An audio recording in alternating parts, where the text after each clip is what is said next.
अस्सलामुअलैकुम। कैसे आप तमाम लोग? उम्मीद करता हूँ कि सारे लोग खैर वाफियत से होंगे। फाइनली मैं आज की इस वीडियो में class 12th Urdu sent up examination 2021 का सब्जेक्टिव क्वेश्चन के आंसर की के साथ हाजिर खिदमत हूँ। पिछले वीडियो में हम लोगों ने ऑब्जेक्टिव के सभी सवालात के 1 से लेकर 100 तक के सभी सवालात के जो है आंसर की को मैं आप लोगों को प्रोवाइड करा चुका हूँ और आज की इस वीडियो में सभी सब्जेक्टिव क्वेश्चन के आंसर की को मैं आप लोगों को प्रोवाइड कराने वाला हूँ, क्योंकि आप लोगों ने इतना मजबूर कर दिया मुझे सब्जेक्टिव क्वेश्चन के लिए। पिछली वीडियो में आप लोगों ने इतना प्यार जताया, इतना अच्छा अच्छा कमेंट किया और आप लोगों का इतना डिमांड था कि सब्जेक्टिव का क्वेश्चन लाइए, सब्जेक्टिव का क्वेश्चन लाइए, तो मैं फिर काफ़ी मेहनत और मुशक्क़त के साथ आप लोगों के लिए सब्जेक्टिव का आंसर और क्वेश्चन दोनों साथ लेकर के आया हूं। तो आप लोगों का फ़र्ज़ बनता है कि जिस तरह पिछली वीडियो में आप लोगों ने अपना अपना प्यार जताया है, इस वीडियो को भी आप लोग प्यार दीजिए, सपोर्ट कीजिए इस वीडियो में और ज़्यादा जो है फैलाइए, सभी स्टूडेंट तक फैलाइए ताकि सब लोगों को फ़ायदा हासिल हो सके। जिस तरह आप लोगों को मालूम होगा कि ये सेंटअप एग्जाम में जो है हर एक कॉलेज में एक ही टाइप से क्वेश्चन रहता है, एक ही क्वेश्चन रहता है, तो आप लोग डायरेक्टली इसको देखेंगे, यहाँ पे देखने के बाद हूबहू आप लोग जो है छाप सकते हैं अपना इसमें। ठीक है, तो जिसका एग्जाम हो गया है वो भी देख सकते हैं और जिसका एग्जाम में भी बाकी है वो भी इस वीडियो को देख सकते हैं। अगर आप लोग ऑब्जेक्टिव का वीडियो नहीं देखे हैं तो उसका लिंक मैं डिस्क्रिप्शन बॉक्स में डाल दे रहा हूं, आप लोग वहां से आसानी के साथ देख सकते हैं। ठीक है, ये सारा ऑब्जेक्टिव को हम लोग जो है पिछली वीडियो में हम लोगों ने कवर कर लिया है। और आगे बढ़ने से पहले मैं आप लोगों को बता दूँ, अगर आप लोग कंप्लीट कोर्स लेना चाहते हैं तो इस नंबर पर रब्ता करें। कुछ फी लगेंगे आप लोगों को, फी पेमेंट करने के बाद आपका जो है कोर्स मुकम्मल हो जाएगा। यहाँ पे देख पा रहे होंगे 950950 821, उसके बाद 4760, इस नंबर पे व्हाट्सएप और कॉल भी कर सकते हैं।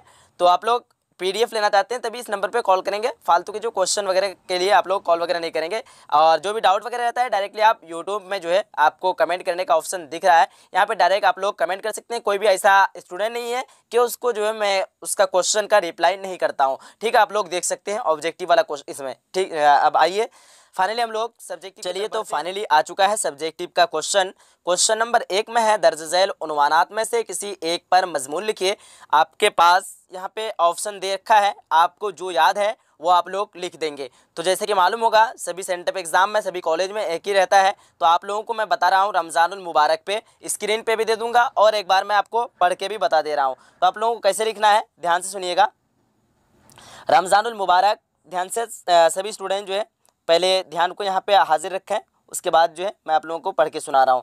क्या लिखना है? रमज़ानुल मुबारक मुसलमान के लिए एक निहायत मुतबर्रिक और बेहतरीन महीना है।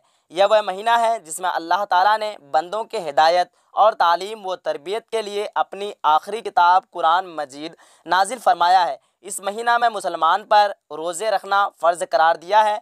रोज़ा एक जिस्मानी इबादत है। सुबह सादिक से लेकर गुरूब आफ्ताब तक खाना पीना और दीगर बुराइयों से परहेज़ करने का नाम ही रोज़ा है। इस महीना में इज्तिमाई तौर पर ख़त्म कुरान के लिए नमाज तरावी का एहतमाम होता है। आखिरी जो है अशरा की रातों में शब बेदारी के लिए शब कदर मनक़ूद होती है। पूरे महीने में इस्लामी ज़िंदगी की झलक नज़र आती है। फ़राइज़ व नवाफिल का सवाब रोज़ादारों की कई गुना ज़्यादा देने का वादा अल्लाह ताला ने फरमाया है। अल्लाह के नेक बंदे हुसूल सवाब के लिए रोज़ा रखने के साथ तिलावत कुरान, नमाज तरावी, शब कदर की बेदारी और एतकाफ़ वगैरह में हिस्सा लेते हैं। जिस्मानी और रूहानी पाकी हासिल करने के साथ साथ माली इबादत यानी ज़कात, फ़ितरा, सदक़ात भी इस मुबारक महीने में करते हैं ताकि आम दिनों के मुकाबले में नेकों का सवाब ज़्यादा मिले। बदनसीब हैं वह लोग जो रमज़ानुल मुबारक के फैज़ व बरक़ात हासिल करने में कोताही करते हैं।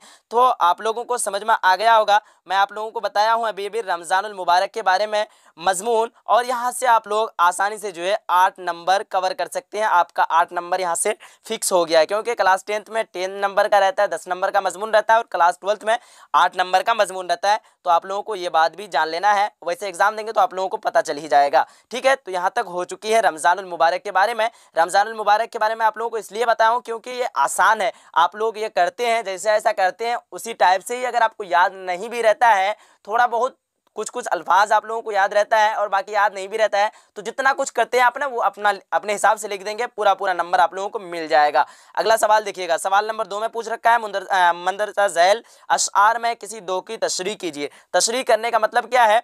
आपको यहाँ पे शेर दे रखा है, यारब ज़माना मुझको मिटाता है, किस लिए, लो है जहाँ पे हर्फ मुकर्रर नहीं हूँ मैं। तो यहाँ पे क्या करना है, आप लोगों को क्या कह रहा है कि अशआर में दो की तशरीह, यानी दो शेर के आप लोगों को जो है तशरीह करना है। तो सबसे पहले आप लोगों को बता देना है कि ये शेर कहाँ से लिया गया है और किसका, इनके मुसन्निफ कौन है, कौन लिखने वाला है और क्या कहना चाहता है। ये थोड़ा बहुत आपको बना करके इसमें लिख देना है। तो आप लोग ये खुद से अगर बना पाएंगे तो ठीक है, नहीं बना पाते हैं तो एक बार ध्यान दीजिएगा इसको, ठीक है। अब आइएगा देखते हैं, सवाल नंबर 3 पे रखा है, मुंदरजा झैल इक्तिबास की तशरीह सियाक व सिबाक के हवाले से कीजिए। तो यहाँ भी आपको उसी टाइप से बनाना है, ठीक है। इसका भी तशरीह आप लोगों को यहाँ पे दे दिया है, इसको पढ़ के आप लोगों को इस पढ़ के क्या समझ में आया वो आपको खुलासा बयान करना है और आप लोगों को बताना है कि ये जो जुमला पूरा लिया गया है कहाँ से लिया गया है। ये इक्तिबास पूरा है ना, यहाँ से लेकर यहाँ तक, तो ये पूरा इक्तिबास कहाँ से लिया गया है आप लोगों को बताना है। इसके मुसन्निफ कौन है, कौन लिखा है, इसी टाइप से ये तशरीह करना रहता है, ठीक है। अब अगला सवाल आपका सवाल नंबर 4 पे, सवाल नंबर 4 में क्या है कि अपने वालिद को एक खत लिखिए जिसमें अपने इम्तिहान की तैयारी का तज़किरा कीजिए, ठीक है। तो अब वालिद को खत लिखना है आप लोगों को, तो ध्यान से सुनिएगा, मैं आप लोगों को एक बार पढ़ के बता रहा हूँ और बाकी स्क्रीन पे आप लोगों को देखने के लिए मिलेगा, वहाँ पे आप लोग ध्यान से देख लीजिएगा, ठीक है। तो यहाँ पे सबसे पहले आप लोगों को लिख देना है मोरखा, आपका जो डेट है वो लिख देंगे। मैं यहाँ पे 22 मार्च लिख दे रहा हूँ, ठीक है। मोरखा 22 मार्च 2019, सन 2019, ठीक है। अब आपको लिख देना है मोहतरम जनाब वालिद साहब, वालिद साहब को लिखना है ना, इसलिए आपको शुरू में लिख देना है मोहतरम जनाब वालिद साहब, अस्सलामु अलैकुम व रहमतुल्लाहि व बरकातुहू।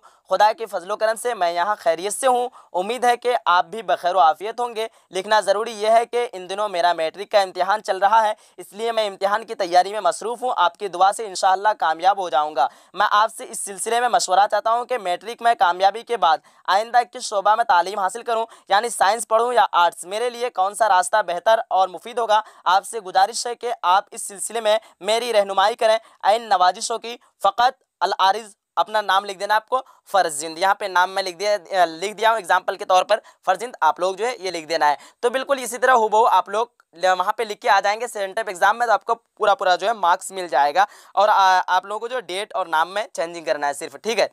अब यहाँ पे आइएगा, यहाँ पे दिया है तो हम लोग तो सॉल्व हो गया एक, तो एक को ही सॉल्व करना है, ज़्यादा नहीं तो टाइम लग जाएगा, ठीक है।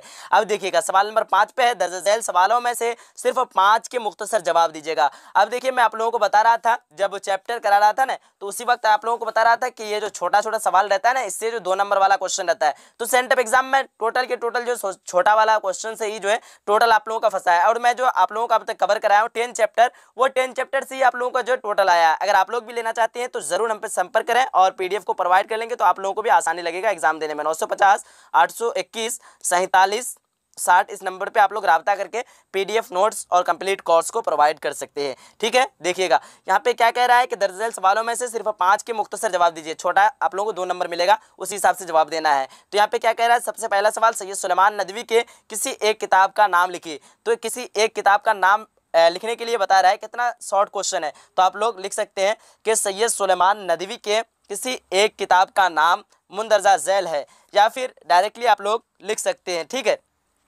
आप लोग ना डायरेक्टली लिख सकते हैं। तो एक किताब का नाम है अरबों की जहाज रानी, उसके बाद दूसरा नंबर पे अगर आप दूसरा किताब अगर मांग दे मेंस एग्जाम में 2 किताबों के नाम बताइए, तो आपको दे देना दूसरा किताब सीरत आयशा, ठीक है। अरबों की जहाज रानी और सीरत आयशा, ध्यान रखिएगा। अब आइए अगला सवाल की तरफ। सवाल नंबर 2 में है, सुर्खी से क्या मुराद है। तो सुर्खी से मुराद आप लोगों को क्या बताना है, सुर्खी से मुराद उन्वान है। क्या है, उन्वान है, आपको स्क्रीन में देखने के लिए मिलेगा, आप लोग देख लीजिएगा। उसके बाद तीसरा नंबर में है, मगरिब को किसकी अलामत कहा गया है। तो आपको जवाब में लिख देना है, मगरिब को गुलामी की अलामत कहा गया है। किसकी अलामत, तो मगरिब को जो है गुलामी की अलामत कहा गया है, ध्यान रखिएगा ये सारा क्वेश्चन। उसके बाद अगला सवाल है कि जन्नत से किसे हुक्म सफ़र हुआ। तो लिख देना है, जन्नत से हुक्म सफ़र हज़रत आदम अलैहिस्सलाम को हुआ। उसके बाद अगला सवाल आपका है, मौलाना आज़ाद का असल नाम क्या है। मौलाना आज़ाद का जो है असल नाम क्या है, तो आपको मौलाना आज़ाद का असल नाम क्या था पूछ रहा है, ठीक है। तो आप लोगों को बता देना है, 1 मिनट थोड़ा सा वेट करेंगे। हाँ, तो मौलाना आज़ाद का असल नाम मोहिद्दीन और तारीखी नाम जो है फिरोज़ बख्त था। क्या था, मौलाना आज़ाद का असल नाम क्या था, मोहिद्दीन था, और तारीखी नाम क्या था, फिरोज़ बख्त था। ये आपका जो है सॉल्व हो चुका है। उसके बाद अगला सवाल है कि यहाँ पे कितना हो गया, 1 2 3 4 5, 5 क्वेश्चन हो गया। तो आज ज़्यादा सॉल्व करने की जरूरत नहीं है, क्योंकि आपसे कितना मांग रहा है, यहाँ पे 5 क्वेश्चन का जवाब मांग रहा है। तो आपको हूबहू ये जो है छाप के आ जाना है एग्जाम में, बिल्कुल 100 का 100 आ जाएगा, क्योंकि ऑब्जेक्टिव में 100% पूरा 100 का 100 100 राइट बताया हूँ, और सब्जेक्टिव भी पूरा बिल्कुल सही तरीके से मैं आप लोगों को बता रहा हूँ। तो वीडियो को लाइक जरूर कीजिएगा, अपने सभी फ्रेंड तक शेयर एक बार जरूर कीजिएगा। अगला सवाल है सवाल नंबर 6 में, मुंदरजा झैल में से किसी 3 सवालों के जवाब दीजिए। तो यहाँ पे दिया हुआ है, नज़्म आवारा में रात की जो मनाजिर बयान किए गए हैं उन्हें अपने लफ्ज़ों में लिखिए। तो 6 का आप लोगों को लिख देना है। मैं आप लोगों को आंसर बता रहा हूँ, ध्यान से देखिएगा, ठीक है। आप लोग ना आंसर को एक बार ध्यान से सुनिएगा और देखना भी है। तो आप लोगों को लिखना क्या है कि रात के वक्त, जवाब में लिख देना है, रात के वक्त शहर के मनाजिर पर रौनक होते हैं और इसके जो है नज़ारे किसी शख्स के भी जज्बात को मुतासिर कर सकते हैं, और हर कोई अपने दिल की हालत के मुताबिक जज्बाती रद्द अमल का इजहार करता है। किसी शख्स के लिए ऐसी रातें हसीन और मेहरबान होती है, तो किसी के लिए यही रातें संगीन और जज्बात को मुस्तातिल करने वाली होती है। तो यहाँ पे आपका एक सॉल्व हो गया, 5 नंबर आपको मिल गया यहाँ से। अगला सवाल दिया है कि वली दिकनी या मिर्ज़ा गालिब के 2 शेर लिखकर उनके माना बताइए। तो आपको थोड़ा हार्ड लगेगा, तो इसको नहीं बनाइएगा आप लोग, ये बनाइएगा। अकबर इलाहाबादी की शायरी पर मुख्तसर नोट लिखिए। अकबर इलाहाबादी के जो है शायरी पर मुख्तसर नोट लिखिए। तो शायरी पर मुख्तसर नोट लिखने के लिए बोल रहा है, तो आप लोगों को अकबर इलाहाबादी के बारे में लिख देना है, ठीक है। लिए हाँ, मैं पढ़ के सुना रहा हूँ, अब थोड़ा सा ही मैं पढ़ के बताऊंगा, आप लोग खुद से देख लीजिएगा एक बार, ठीक है। तो आप लोगों को पढ़ना क्या है, सुनना, ध्यान से सुनिएगा। उर्दू शायरी खुसूसन नज़्म निगारी की तारीख में अकबर इलाहाबादी को एक अहम मकाम हासिल है। क्या है? एक अहम मकाम हासिल है। इन्होंने आम रवायत से अलग हटकर तंज़ो ज़राफ़त और ज़राफ़त को अपनी शायराना अफकार के इजहार का वसीला बनाया। तो और भी लंबा है, वीडियो लंबी हो रही है, आप लोग खुद से एक बार जो इसको पढ़ लीजिएगा, और अगर नहीं भी पढ़ पाते हैं तो हूबहू आपको छाप के आ जाना है, ठीक है। अब आइएगा, देखते हैं अगला सवाल है। अगला सवाल क्या है कि यहाँ पे सन्फ कसीदा के अज्जाए तरकीब बयान कीजिए। तो आप लोग अगर ये नहीं पाएंगे तो आपको ये बना देना है। 3 क्वेश्चन मांगा है ना, तो कोई भी 3 क्वेश्चन आप लोग बना सकते हैं। यहाँ पे क्या है, मौलाना अबुल कलाम आज़ाद की मकतूब निगारी की खुसूसियात बताइए। तो ये भी आप लोगों को नहीं बनाना है, मैं आप लोगों को ये दे रहा हूँ। बागो यहाँ पे क्या है, और एक अकबर शायर मुख्तसर नोट लिखिए, ये तो हो गया। उसके बाद बागो बहार की नस्र की अहमियत क्या है, ठीक है। बागो बहार की जो है नस्र की अहमियत क्या है, तो मैं बागो बहार से आप लोगों को एक क्वेश्चन सॉल्व करवा देता हूँ, ठीक है, देख लीजिएगा आप लोग। तो यहाँ पे जवाब देना है, उर्दू नस्र की तारीख में बागो बहार को लाजवाल तसनीफ़ समझा जाता है, और उसके मुसन्निफ मीर अमन दहलवी को उर्दू में सादा नस्र निगारी का मौजूद कहा जाता है, ठीक है। सॉरी, ये लिख देना आप लोगों को, सादा नस्र निगारी का मवज्जिद कहा जाता है। यह भी हकीकत है कि बागो बहार की नस्र निगारी और उसकी सादगी व रवानी से उर्दू नस्र निगारों को यह तहरीक मिली कि नस्र को शायराना हरबों से अलग अलग करके हम उसे आज़ादाना तौर पर जो है इस्तेमाल कर सकते हैं, ठीक है। हरफों से होना चाहिए, तो वहाँ हरबों हो गया है। तो आप लोग एक बार पढ़ लीजिएगा, तो पूरा इसको जो है आप लोग एक बार पढ़ लीजिए, या फिर मुख्तसर लगभग 10 लाइन में देंगे तो 5 नंबर आप लोगों को पक्का मिल जाएगा। 8 लाइन में भी देंगे ना आप लोग, तो 5 नंबर पक्का आप लोगों को मिल जा रहा है। तो यहाँ पे पूरा सोल्यूशन हो चुका है। 5 नंबर, 15 नंबर यहाँ से हम लोगों ने उठा लिया। उसके बाद 5 नंबर दरख्वास्त, कितना हो गया, 20 नंबर, और 8 नंबर मजमून से। 20 और 8 28 नंबर का हम लोगों ने अब तक सॉल्व कर चुका है। और वहाँ पे जो था अगला, वो तो आप लोगों को बता दिया था मैं। उसके बाद देखिएगा, और 10 नंबर का ये हो गया आपका ना, 2 नंबर वाला क्वेश्चन 10 नंबर का। तो 28 और 10 कितना हो गया, टोटल 38 नंबर का हो गया है। अब देखिएगा आगे यहाँ पे सवाल पूछ रखा है, दर्ज झैल इबारत की जो है तलखीस पेश कीजिए, या फिर ऑप्शन में आपको दिया है दर्ज झैल में से किसी एक का खुलासा लिखिए, ठीक है। तो यहाँ देखिए, इब्राहिम सिक्का दिया है, टोबा टैक्सिंग दिया है, हिजरत दिया है। तो हम लोग टोबा टैक्सिंग के बारे में जो है थोड़ा खुलासा लिख देंगे, और आप लोग देख लीजिएगा अपने से खुद से एक बार, ठीक है। तो टोबा टैक्सिंग के बारे में देखना है ना, चलिए। हाँ, तो आप लोगों को बताना कैसे है, कैसे लिखना है, ध्यान से सुनिएगा। ज़ेरे निसाब, जवाब में लिख देना है, ज़ेरे निसाब अफसाना टोबा टैक्सिंग में लफ्ज़ टोबा टैक्सिंग अलामती तौर पर इस्तेमाल किया गया है। टोबा टैक्सिंग हिंदुस्तानी पंजाब में एक गांव का नाम था। वहीं का रहने वाला एक सिख था जिसका नाम जो है बसंत सिंह था। उसे जो है लोग टोबाटेक सिंह भी कहते थे। बसंत सिंह को अपना गांव और रिश्तेदारों की जो है याद बराबर आती थी। ख़ास तौर से उसकी बहन रूप कौर जो उससे जो है बिछड़ गई थी। अपने ख़ानदान और बहन की जुदाई के कुर्ब में वह सोच सोच कर पागल हो गया था और इस वक्त लाहौर के पागल खाने में 15 सालों से रह रहा था। आगे आप लोग जो है पढ़ लीजिएगा, वीडियो लंबी नहीं हो, ताकि इसलिए जो है मैं आप लोगों को यहाँ तक बता रहा हूँ। तो उम्मीद करता हूँ कि आप लोगों को आज का क्लास बहुत अच्छा लगा होगा। अगर वीडियो अच्छा लगा है तो अगली वीडियो की तरह वीडियो को शेयर कीजिएगा, लाइक कीजिएगा, कमेंट में आप लोग अपना अपना राय बताइएगा।